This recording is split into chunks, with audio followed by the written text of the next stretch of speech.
নমস্কার, হাই নিউজে সকলকে স্বাগত। সঙ্গে রয়েছি আমি মিলি। শুরু করছি নিউজ টুডে, আর শুরুতেই চোখ রাখবো আজকের হেডলাইন্সে।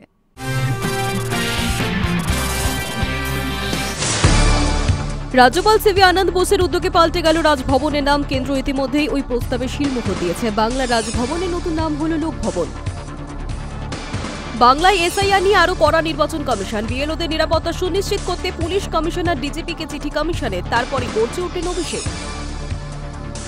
রাজ্যে এসআইআর এ পর্যন্ত 27 লক্ষ স্বচ্ছতা আনতে জেলায় জেলায় রোল অবজারভার কমিশনের। 99% ফর্ম ইতিমধ্যেই জমা পড়ে গিয়েছে দাবি কমিশনের। ডিসেম্বর থেকে বাংলায় টানা কর্মসূচি মোদি শাহের। মোট 10টি কর্মসূচি করার জন্য প্রধানমন্ত্রীকে আবেদন বাংলার শীর্ষ নেতৃত্বদের। রবিবার রাজ্য পুলিশের কনস্টেবল নিয়োগের লিখিত পরীক্ষা কেন্দ্রে পৌঁছতে অসুবিধা যাতে না হয় তার জন্য অতিরিক্ত ট্রেন চালানোর সিদ্ধান্ত পূর্ব রেলের শিয়ালদা ডিভিশনের।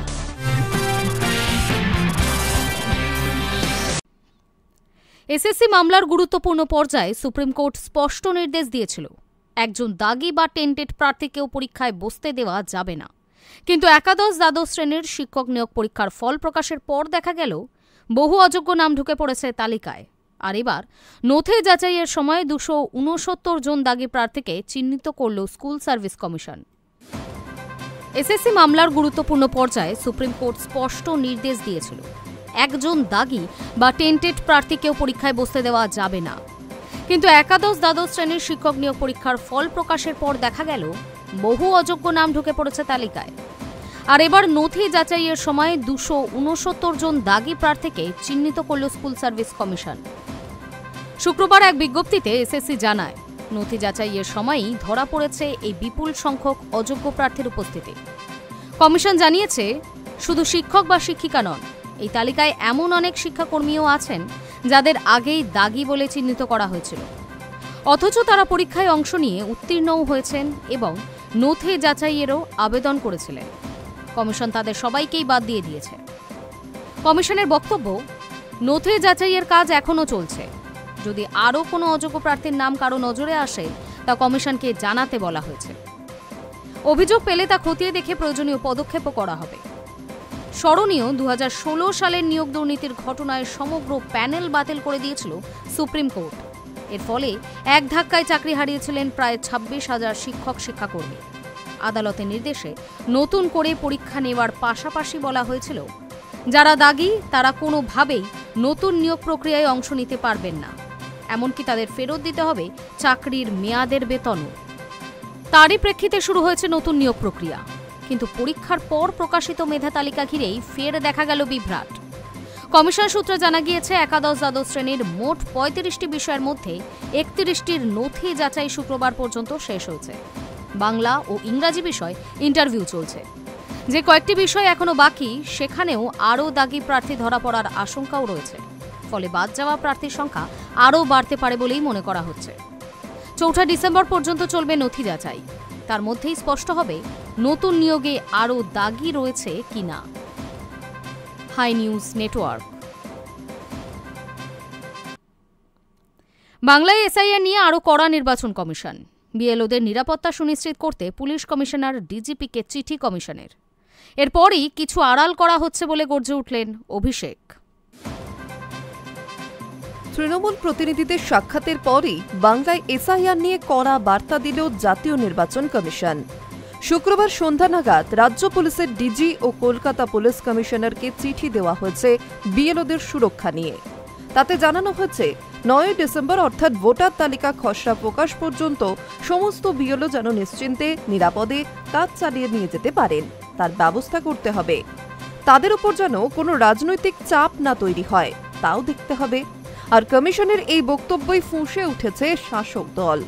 তৃণমূলের সর্বভারতীয় সাধারণ সম্পাদক অভিষেক বন্দ্যোপাধ্যায় এক্স হ্যান্ডেলে পোস্ট করে অভিযোগ তুলেছেন, নির্বাচন কমিশনের কিছু গোপনীয়তা রয়েছে, তাই রাজনৈতিক প্রভাব নিয়ে এই ধরনের মন্তব্য করা হয়েছে। যদিও তাতে বাংলার জনতা মাথা নত করবে না বলে দাবি অভিষেকের। শুক্রবার বেলা 11টা নাগাদ দিল্লির নির্বাচন কমিশনে গিয়ে 5 দফা প্রশ্ন রেখেছিল তৃণমূল প্রতিনিধি দল। লোকসভায় তৃণমূলের উপদল নেতা শতাব্দী রায় পরে সাংবাদিক সম্মেলন করে এই 5 প্রশ্নের কথা বিস্তারিত জানান। প্রশ্নগুলি এরকম যে, বঙ্গে এসআইআর প্রক্রিয়া কি অনুপ্রবেশকারীদের রুখতে? সেটাই যদি হয় তাহলে আলাদা করে বাঙালিদের টার্গেট করা হচ্ছে কেন? দেশজুড়ে বাঙালিদের উপর আক্রমণ করা হচ্ছে কেন? মিজোরাম, ত্রিপুরার মতো রাজ্যে কেন এসআইআর হচ্ছে না? বলা হচ্ছে অবৈধ ভোটার বাঁচতে এসআইআর। তাহলে এই অবৈধ ভোটারদের দ্বারা নির্বাচিত মোদী সরকারের বৈধতা কি? এসআইআর এর ভয় এবং কাজের চাপে রাজ্যে এতজনের মৃত্যুতে রক্ত লেগে রয়েছে খোদ মুখ্য নির্বাচন কমিশনার জ্ঞানেশ কুমারের হাতে। এই অভিযোগও তুলেছিলেন তৃণমূল সাংসদরা। এরপরে সন্ধ্যা নাগাদ নির্বাচন কমিশনের তরফে জানানো হয় তৃণমূলের 5 প্রশ্নের জবাব দেওয়া হয়েছে এবং বেশ কিছু পদক্ষেপ গ্রহণ করা হয়েছে। তার মধ্যে অন্যতম বিএলওদের কাজে সহায়তা করতে। তাদের নিশ্চিদ্র নিরাপত্তা পুলিশ কমিশনার ও ডিজিপিকে চিঠি পাঠিয়েছে কমিশন। এছাড়া তাদের রাজনৈতিক প্রভাব মুক্ত রাখার কথাও উল্লেখ করা হয়েছে চিঠিতে। এসবের পরে বিষয়টি নিয়ে কার্যত গর্জে উঠলেন অভিষেক বন্দ্যোপাধ্যায়। এক্স হ্যান্ডেলে দীর্ঘ পোস্টে তার দাবি, তৃণমূলের কাছে যথেষ্ট ডিজিটাল প্রমাণ আছে কিভাবে কমিশনের একাধিক নির্দেশের অপব্যবহার হচ্ছে। হুঁশিয়ারি সুরেই অভিষেকের বক্তব্য, বাংলার শাসক দলের দিকে আঙুল তোলার আগে যেন দুবার ভাবা হয়। কেন্দ্রে ক্ষমতাসীন দল বা অন্য কারো চাপের কাছেই মাথা নত করবে না বাংলা। High news network.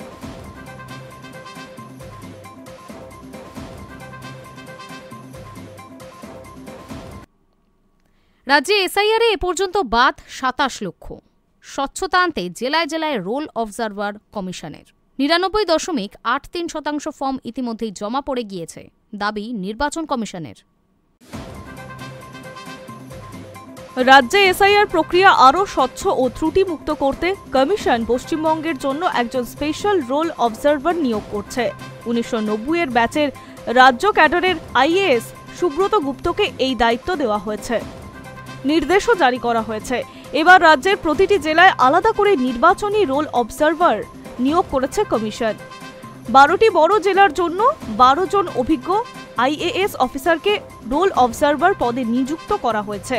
তাদের কাজ হবে জেলা স্তরে ডিইও অর্থাৎ জেলা শাসক ও ইআরদের কাজ পর্যালোচনা করা, কোথায় ভুল হলে ধরিয়ে দেওয়া এবং এসআইআর এর প্রতিটি ধাপ যেন কমিশনের নির্দেশ মতো হয় তা নিশ্চিত করা।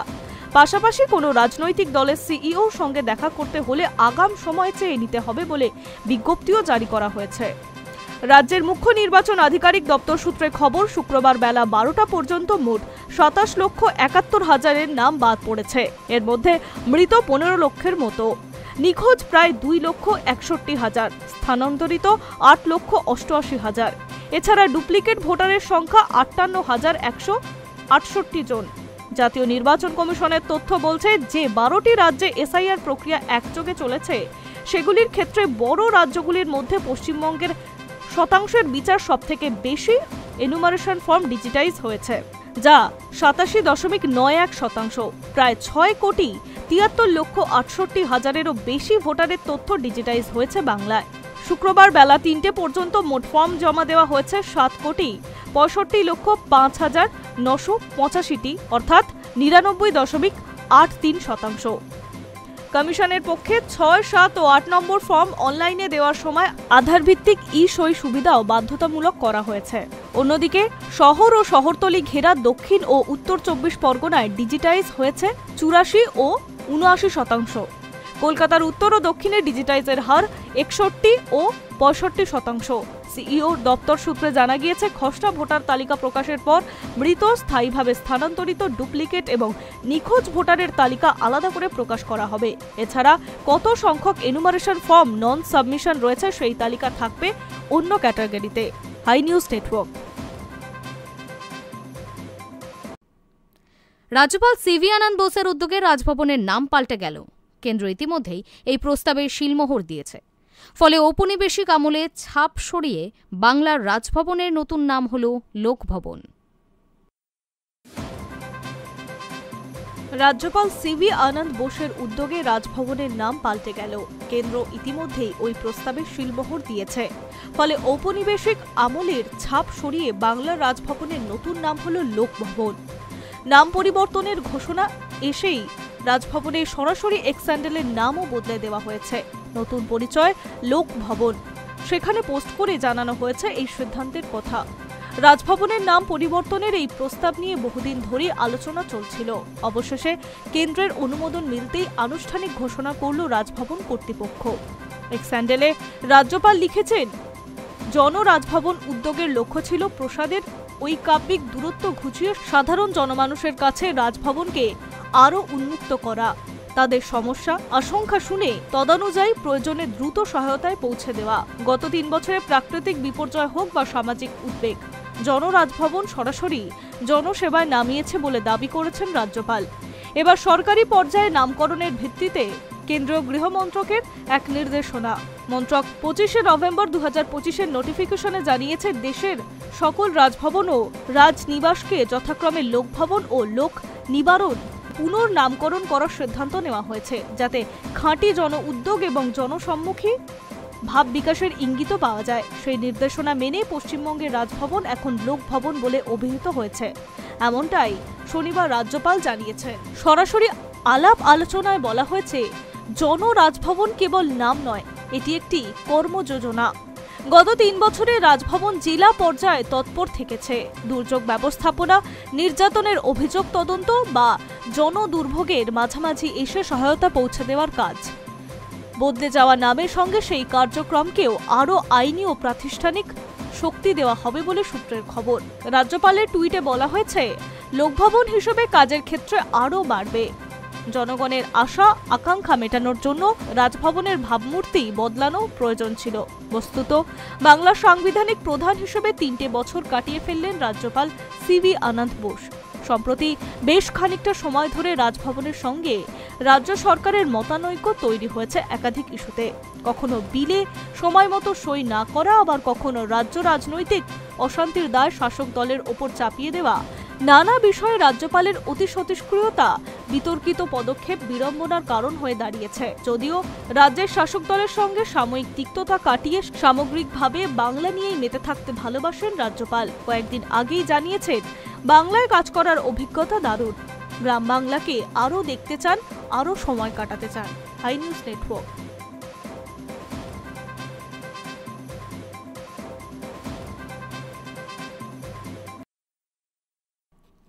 রবিবার রাজ্য পুলিশের কনস্টেবল নিয়োগের লিখিত পরীক্ষা কেন্দ্রে পৌঁছাতে অসুবিধা যাতে না হয় তার জন্য অতিরিক্ত ট্রেন চালানোর সিদ্ধান্ত পূর্ব রেলের শিয়ালদা ডিভিশনের। রবিবার রাজ্য পুলিশের কনস্টেবল নিয়োগের লিখিত পরীক্ষা কেন্দ্রে পৌঁছতে চাকরি প্রার্থীদের যাতে কোনো অসুবিধার মুখে পড়তে না হয় তার জন্য বড় সিদ্ধান্ত নিল পূর্ব রেলের শিয়ালদা ডিভিশন। রবিবারের জন্য বন্ধ থাকা সব ইএমইউ লোকাল চালানোর সিদ্ধান্ত নিল কর্তৃপক্ষ। শুক্রবার বিজ্ঞপ্তি প্রকাশ করে একথা জানিয়েছে কর্তৃপক্ষ।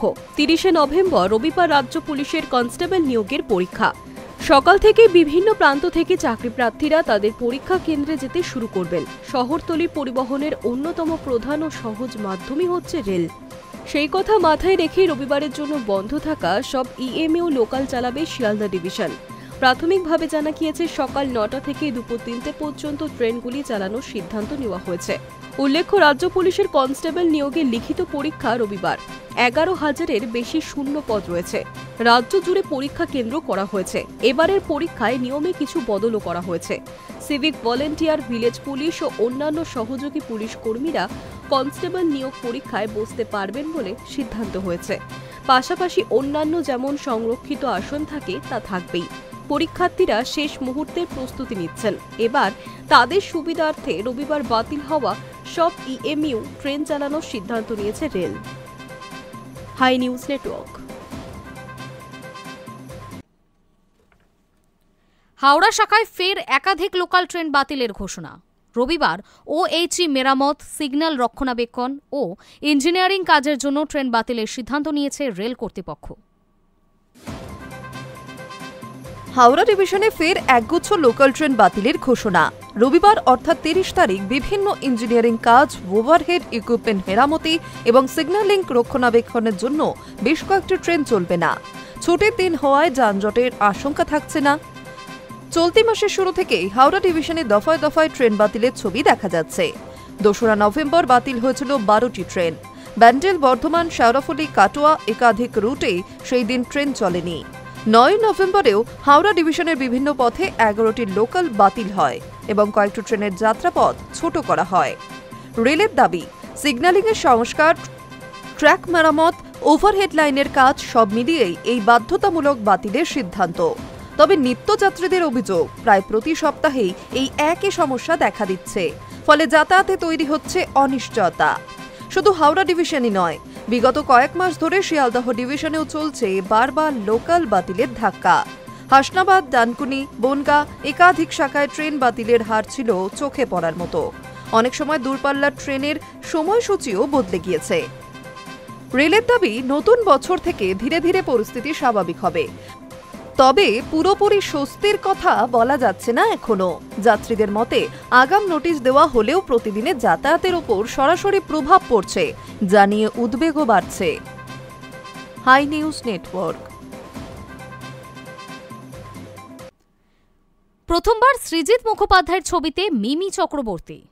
এম্পারার ভার্সেস শরৎচন্দ্র ছবিতে কাস্টিংয়ে বড় চমক এবার মিমি। ব্রিটিশ বিরোধী আন্দোলনের প্রেক্ষাপটে শরৎচন্দ্রের উপন্যাস পথের দাবি অবলম্বনে সৃজিত মুখোপাধ্যায় যে নতুন ছবি তৈরি করতে চলেছেন, চলতি বছরের অগাস্ট মাসেই সেই খবর জানা গিয়েছিল। সেই উপন্যাস কিভাবে ব্রিটিশদের ভিত নাড়িয়ে দিয়েছিল, সেই সময়কালে ফুটে উঠবে এম্পারার ভার্সেস শরৎচন্দ্র ছবিতে। এবার সংশ্লিষ্ট ছবির কাস্টিংয়ে বড় চমক মিমি চক্রবর্তী। সৃজিতের এই ছবিতে আবির চট্টোপাধ্যায় এবং টোটা রায়চৌধুরীর অভিনয়ের কথা আগেই শোনা গিয়েছিল। পরবর্তীতে শোনা যায় সোহিনী সরকার, রুদ্রনীল ঘোষ, কাঞ্চন মল্লিক, দিব্যানী মণ্ডলরাও থাকবেন এম্পারার ভার্সেস শরৎচন্দ্র ছবিতে। তবে এবার কাস্টিংয়ের তালিকায় কিছু বদল ঘটল। সোহিনীর পরিবর্তে মিমি চক্রবর্তীকে দেখা যাবে সৃজিতের ছবিতে। সেই প্রেক্ষিতে এই প্রথম মিমি সৃজিতের কাজ। সৃজিত জানালেন, সোহিনীর জায়গায় মিমি চক্রবর্তী অভিনয় করবে ওই চরিত্রে।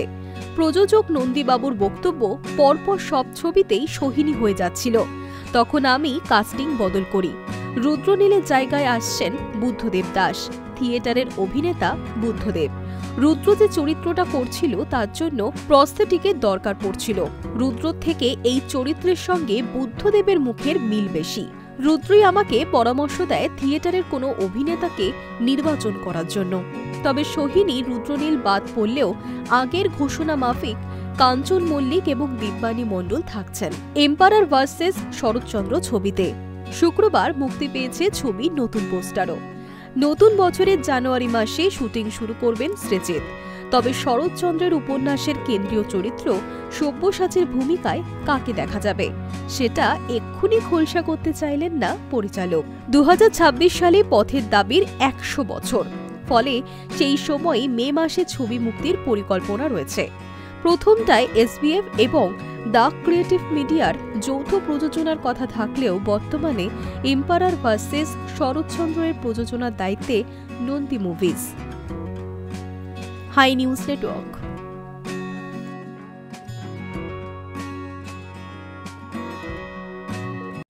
বলিপাড়ায় ফের সুখবর। দ্বিতীয় বিবাহ বার্ষিকীতে সুখবর দিলেন বলি অভিনেতা রণদীপ হুডা। বাবা হতে চলেছেন তিনি। ফের বলিপাড়ায় খুশির খবর। মা বাবা হিসেবে নতুন ইনিংস শুরু করতে চলেছেন রণদীপ হুডা এবং লিন লাইশরাম। 29 নভেম্বর বিবাহ বার্ষিকীর দিনই সুখবর দিয়েছেন অভিনেতা। 2023 সালের নভেম্বর মাসে বলিউডের মণিপুরী কন্যার সঙ্গে 7 পাকে বাধা পড়েছিলেন রণদীপ। এবার বিয়ের দ্বিতীয় জন্মদিনে 2 থেকে 3 হওয়ার খবর দিলেন অভিনেতা। লিন রণদীপ বরাবরই ব্যক্তিগত জীবন লাইমলাইট থেকে দূরে রাখতেই ভালোবাসেন। ফিল্মি প্রচার ব্যতীত তারকা দম্পতির ঝলক একসঙ্গে পাওয়া প্রায় অমাবস্যার চাঁদের মতনই। দ্বিতীয় বিবাহ বার্ষিকীও তাই নিভৃতেই কাটাচ্ছেন অ্যাডভেঞ্চার প্রেমী দম্পতি।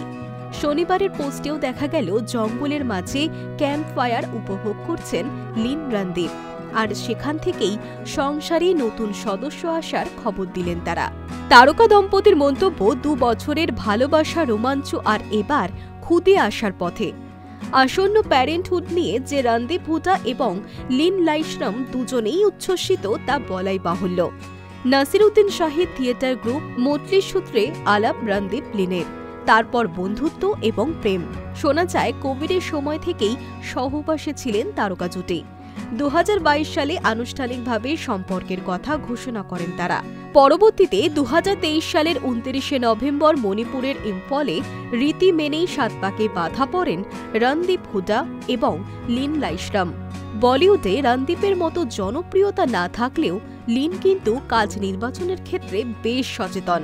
শাহরুখ দীপিকার ওম শান্তি ওম সিনেমার মাধ্যমে হিন্দি ফিল্ম ইন্ডাস্ট্রিতে পা রেখেছিলেন মণিপুরী কন্যা। পরে মেরি কম, রঙ্গুন, আখনির মতো একাধিক ছবিতে কাজ করেছেন। Hi news network.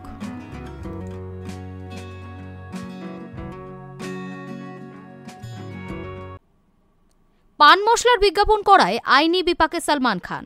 সুপারস্টারের বিরুদ্ধে আদালতে অভিযোগ দায়ের প্রবীণ বিজেপি নেতার। তারপরেই আদালতে সাফাই গাইলেন সালমান, ওটা এলাচ, গুটখা নয়।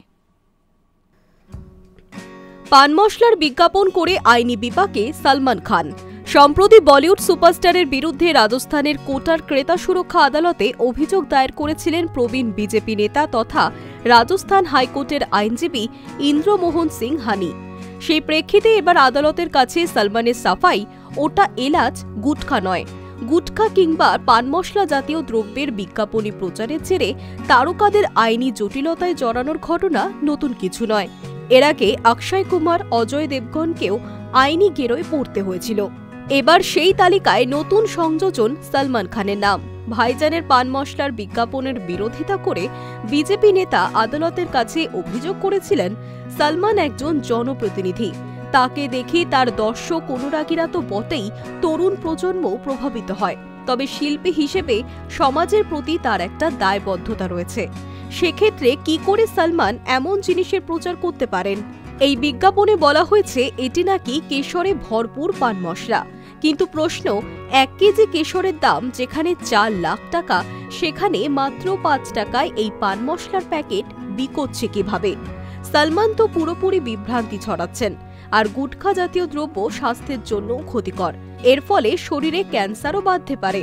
সংশ্লিষ্ট অভিযোগের ভিত্তিতে ক্রেতা সুরক্ষা আদালতের তরফে সালমানের জবাব চাওয়া হয়েছিল। সেই প্রেক্ষিতেই এবার ভাইজানের হয়ে মুখ খুললেন তার আইনজীবী। সালমান খানের আইনজীবী জানিয়েছেন এই মামলা কনজিউমার কমিশনের আওতাভুক্ত নয়। তাছাড়া সালমান নিজে পান মশলার প্রস্তুতকারক কিংবা পরিষেবা প্রদানকারী নন। সেই প্রেক্ষিতে আইনিভাবে ওকে এই মামলায় জড়ানো অনুচিত। তার সংযোজন অভিযোগকারী অযথা সংশ্লিষ্ট ইস্যুতে সালমানকে জড়িয়ে হেনস্থা করছেন। বলিউড সুপারস্টারের হয়ে তার আইনজীবী আদালতের কাছে জানিয়েছেন সালমান তো গুটখা বা পান মশলার বিজ্ঞাপন করেন না, ওটা রূপলি রাংতায় মোড়া এলাচ, যা গুটখা জাতীয় দ্রব্যের আওতায় পড়ে না। ফলত এই মামলা ভিত্তিহীন। তবে সমস্যা এখানেই শেষ নয়। মামলাকারী বিজেপি নেতার আইনজীবীর দাবি আদালতের নথিপত্রে করা সই সালমানের নিজের নয়। তাই পরবর্তী শুনানিতে ওকে যেন সশরীরে হাজির থাকার নির্দেশ দেয় আদালত। Hi news network.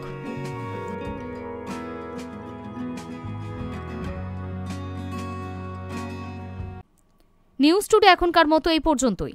নজর রাখুন হাই নিউজে, নির্ভীক, নিরপেক্ষ।